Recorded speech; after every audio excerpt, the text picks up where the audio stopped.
Comment réarmer l'Europe?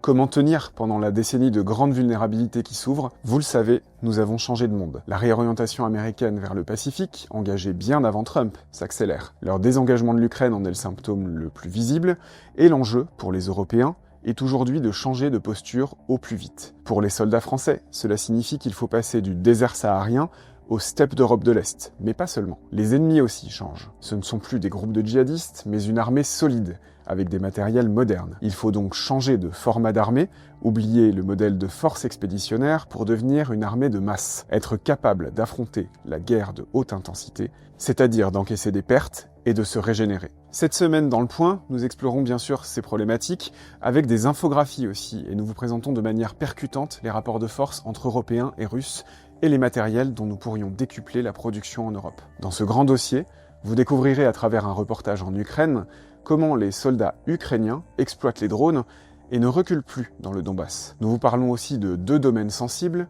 dans lesquels il va être très difficile de se passer des Américains, le renseignement et la dissuasion nucléaire. Pour avoir le temps de mener toutes ces transformations, qui vont prendre des années, peut-être une décennie, durant laquelle l'Europe sera vulnérable, il faut que l'Ukraine tienne.